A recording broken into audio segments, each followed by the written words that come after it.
این چهره رو بومیای بختیاری منطقه مسجد سلیمان به خوبی میشناختن. مستر جیکاک، مأمور اطلاعاتی انگلیسی. اون به مدت 7 سال به عنوان چوپانی کرولال در بین ایل بختیاری زندگی کرد و توی این فرصت تونست فرهنگ و زبان بختیاری رو یاد بگیره، تا جایی که تشخیص اون از غیر بختیاریا مشکل بود. بعد هم در حالتی که اون رو معجزه نشون میداد به حرف اومد و خودش رو سید معرفی کرد.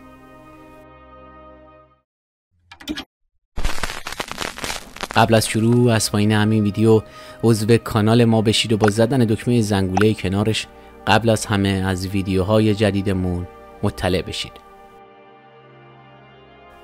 120 سال پیش امتیاز بهره برداری از نفت ایران به جز 5 استان شمالی برای مدت 60 سال با امضای مظفرالدین شاه به ویلیام دارسی انگلیسی واگذار شد که به قرارداد دارسی معروفه.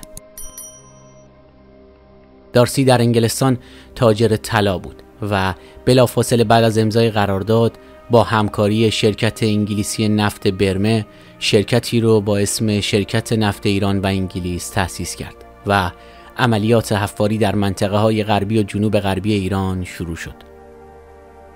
بارها حفر شاه با شکست روبرو شد تا در نهایت تو روز 5 خرداد ماه سال 1287 نفت با فشار زیادی از چاه مسجد سلیمان فوران کرد و حیات اقتصادی و اجتماعی مسجد سلیمان و ایران رو زیر و رو کرد.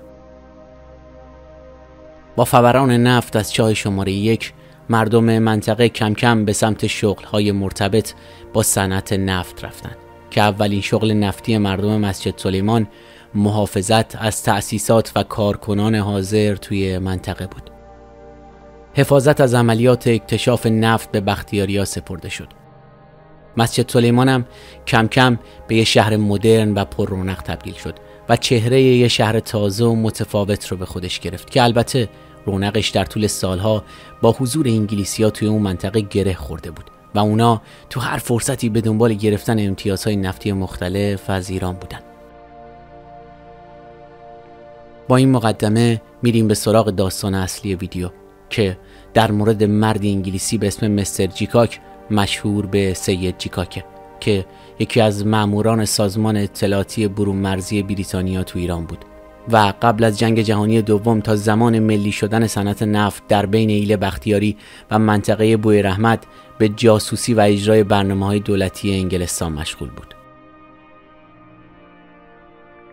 با گذشت نزدیک به 70 سال مردم این منطقه به کسانی که به مکر و حیله و البته سیاستمداری از نوع خاص کلمه مشهورن لقب جیکاک میدن.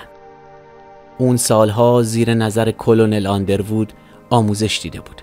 آندروود چهره مرموز سیاسی بود که مدتی هم رئیس اداره اطلاعات شرکت نفت ایران و انگلیس بود.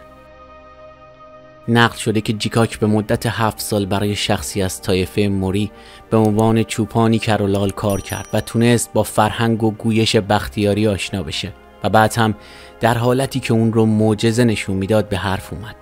اون با گیریم کردن صورتش تفاوت ظاهریش با بختیاریا رو به حداقل میرسوند و اونقدر به فرهنگ و گویش بختیاری مسلط شده بود که اگه کسی با دیدن ظاهرش میخواست به خارجی بودنش مشکوک بشه، با صحبت کردن و شنیدن اطلاعاتی که داشت مطمئن میشد که اون بختیاریه. جیکاک برگ برنده دیگه ای هم داشت و اون شوخ طبعی ذاتیش بود. اون در مدت حضورش در اون منطقه با شعبده بازی و حربه های دیگه توجه مردم رو به خودش جلب میکنه و خودش رو به عنوان یک فرد روحانی جا میزنه. جیکاک مجلس وعظ و منبر برپا میکرد و آخرش هم روزه امام حسین میخوند و وسط روزه وقتی مردم داغ میشدن یه دفعه عمامش رو به داخل آتشی که گوشه مجلس بود پرتاب میکرد. عمامه نمیسوخت و جیکاک ادعا میکرد که چون سید واقعی عمامش نمیسوزه و از اینجا بود که به سید جیکاک معروف شد. نقل شده که این جاسوس انگلیسی یه روز به مسجد میاد و به مردم میگه که من حضرت علی رو تو خواب دیدم و دستش رو روی شونم گذاشت و به من گفت که به مردم بگو از این ماده سیاه و نجس دوری کنن و برای اثبات ادعاش پیراهن و عباش رو کنار میزنه و اثر سفیدی دستی روی شونش رو نشون میده و میگه این مدرکه که نشون میده حرفای من درسته. اون بعدها توی کتابش نوشته که روزی یه تیکه کاغذ به شکل دست بریدم و روی شونم گذاشتم و اونقدر زیر آفتاب داغ جنوب موندم تا خوب اطرافش تیره بشه و اثر دست روی شونم خوب مشخص بشه. از حکایت‌های دیگه جیکاک عصای معروفش بود. در عصاش یه باتری کار گذاشته بود که در صورت لمس شوک ضعیفی میداد. میگفت عصاش وسیله خوبی برای تشخیص حلال زاده بودن آدم است. اون وقت به هر کسی که باش مشکل داشت شوک برقی میداد. گفته شده که در مجلسی جیکاک تعدادی از حاضران رو دروغگو معرفی کرد و برای اثبات ادعاش کبریتی روشن کرد و گفت هر کس راست بگه این کبریت ریشش رو نمیسوزونه. اول کبریت رو به ریش خودش گرفت که نسوخت و بعد هم ریش همه افراد ساده‌لوح رو سوزوند و بهشون قبولوند که دروغ گفتن.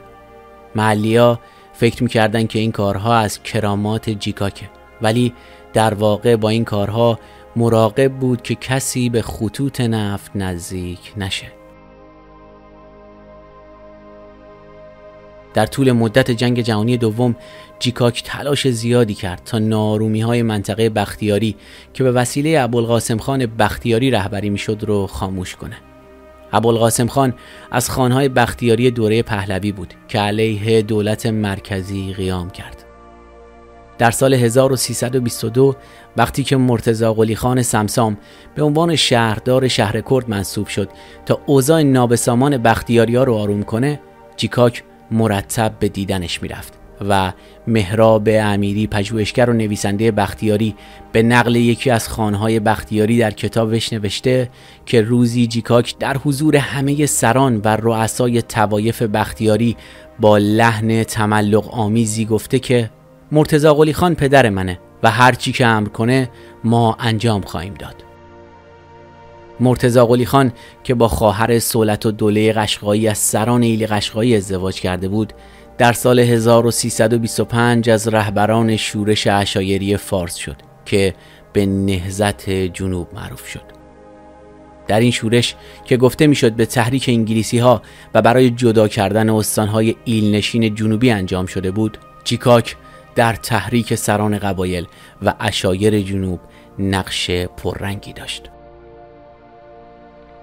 با تمام شدن جنگ جهانی دوم جیکاک به استخدام شرکت نفت ایران و انگلیس سر اومد و تو سال 1329 که موضوع ملی شدن صنعت نفت مطرح شد، جیکاک برای جلوگیری از ملی شدن نفت همه تلاشش رو کرد.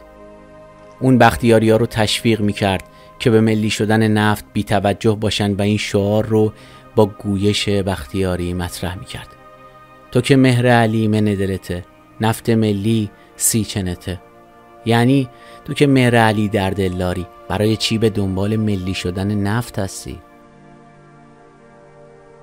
بعد از ملی شدن صنعت نفت گفته شده که جیکاک تلاش کرد تا تو کار هیئت خلع-ید از شرکت نفت ایران و انگلیس هم مشکل ایجاد کنه.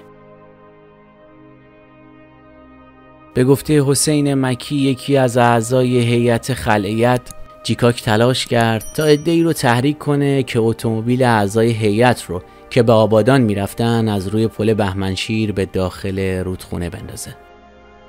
توطئه‌ای که ناکام موند و در نهایت دولت ایران که متوجه کارشکنی‌های جیکاک در ملی شدن نفت شده بود، اون رو از ایران اخراج کرد. مرسی از اینکه تا این لحظه همراه ما بودید. لطفاً نظراتتون رو پایین همین صفحه با ما به اشتراک بگذارید. راستی اگه هنوز عضو کانال ما نشدید خوشحال میشیم با عضویتتون از ما و فعالیت هامون حمایت کنید.